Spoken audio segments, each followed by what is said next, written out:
What's up, friends? I'm Jonathan Miller, and welcome back to Jonathan Miller Music, where we help each other become better artists. So let's say you're working on a song and you're not really sure how to finish it. It might have vocals, it might be instrumental, doesn't matter. But you like it enough to want to get it out there for people to listen to. What do? I haven't made a video like this in a while, mostly because I didn't have the setup. Shout out to my brother who streams here on YouTube who helped get OBS working for me. But I wanted to show you some options for both finishing a song and what you can do with it after it's done. Done, of course, means a lot of different things to a lot of different people. So this is just going to be a little sample of how I tend to finish things. I've been working on my next album project for about 6 years now.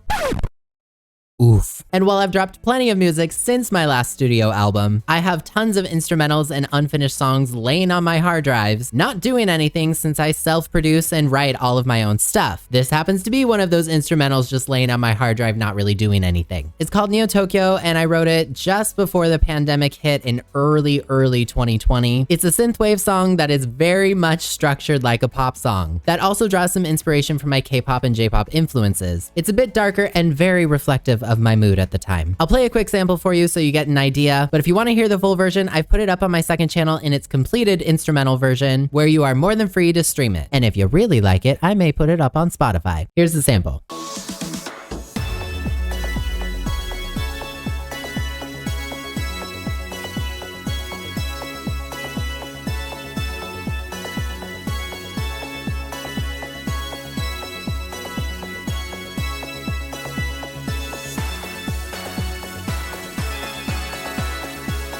Okay, you get the idea. As you can see, it's definitely structured like a pop song. It's not too terribly complicated, and that's okay. We're artists. Our songs can be whatever we want, right? It's our art. Anyway, I've done some editing to it over the years, but let's put a couple finishing touches on it. So the first thing I want to do is use LFO Tool, which is a great plugin for giving your kick drum some room and helping to eliminate some unnecessary frequencies. Last time I checked, it's not that expensive because, you know, as a producer, there's nothing I love more than when I am looking up a tutorial or something, only to find out that the producer I'm watching has a bajillion plugins that I don't understand, and when I want to go download it, it costs me like $1 bajillion. So I promise you, LFO Tool is not that expensive, but definitely worth your time if you're on a budget. I personally like when a song has a little bounce to it. I make pop, dance pop music, and LFO Tool is great for making my job a little bit easier. I already have it right here, but I'm gonna apply it to this lead synth flute, more specifically everything on the track except this opening measure up here. So this is what it's like with it. Let's mute everything. If I take it off, it's a little punchy. But then if I turn it on, kind of creates a little bit more of a bounce. In fact, I'm gonna add it a few other places to kind of balance things out and give it that bouncy feel. Like right here on this reso bass, that definitely creates a nice little bounce. If I turn it off, it's a little bit louder and punchy, and it kind of messes with the kick drum. So turning it on gives the kick a little bit more freedom to do its job. Oh, I have also had this lead synth flute in the chorus right here, and it just drives me bonkers, so we are gonna mute that. We're just gonna get rid of it, because it's always muddled it a little bit, and I think this part feels a bit cleaner without it. So if you're listening through your song, see if there's any instruments you really don't need. Are they adding something, or are they distracting from it? That's always a good question to ask, especially after you've gone through everything. Always listen with fresh ears, give everything a once-over. Also, speaking of cleaner sounds, pop music tends to favor crisp productions. So I always add a little boost to the high-end frequencies on the master track just to give it a little additional life. Not so much to make it sound weird, but you know, just give it a little love, ever so slightly. One of the last things I usually do is check the compression on the kick drum. Dance music favors the kick, so I want to make sure it's supported and also has space to shine.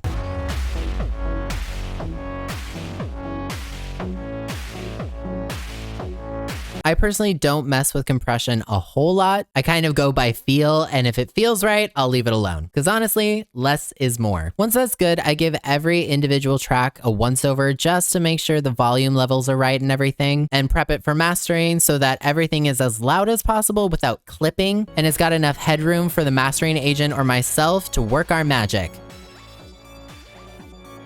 Then when it's all done, I export it as a WAV file with a 16-bit resolution and a sample rate of 44.1. That's pretty much industry standard. And the mastering agent will usually ask for it to be in that format anyway, so let's make it easy. If I master it, then the song is basically done. So now what? Well, let's get the song out there. DistroKid is an amazing avenue for independent artists looking to step up their game and get their music out there. DistroKid is one of the leading music distribution platforms on the market, helping people like you and me get our music up on places like Apple Music, Spotify, Tidal, TikTok, YouTube Music, and many more places. For only $19.99 a year, you can drop as much music as you want and get it up on streaming platforms for fans to listen to ASAP. DistroKid offers a ton of different features ranging from helping you with branding to promotion to even helping you protect your music too. One such service is DistroLock. You upload your music for free and DistroKid creates a special geeky fingerprint, let's say, that basically tells streaming services no one else is allowed to upload your music. Only you are able to say okay. Not only that, DistroKid will register your music with audio detection services to keep security looking after you. This allows streaming services and even social media sites to block unauthorized releases of your tracks. It can even detect if your audio has been pitch shifted, sped up, slowed down, or other alterations. So if you really want to make sure you're protected, use my special VIP link to save yourself 7% on your first year's membership with DistroKid. Link is in the description. So to get your song out into the world, there's a few ways you can go about things. One is actually using a music distributor like DistroKid to get it into stores and social platforms. But let's just say for whatever reason, you're not ready to do that just yet. Well, one thing that you can do, which is what I'm doing with Neo Tokyo, is either upload it to your main channel or upload it to a side YouTube channel. Yes, you can get your song into YouTube art tracks via distribution, but you can always upload your own official audio videos too. So I created in Final Cut Pro a very simple visualizer, nothing too complicated, just something that fits the overall vibe of the track. But what's great about uploading your own videos to YouTube is that you have a little bit more control over search engine optimization. People are always looking for new music to study to, riding the bus, going to work, while working. So if you upload your own video, you get to choose the tags and you can write a great description and get it sent out into the algorithm to hopefully get discovered and of course get your fans to stream and subscribe too. Maybe even like the video.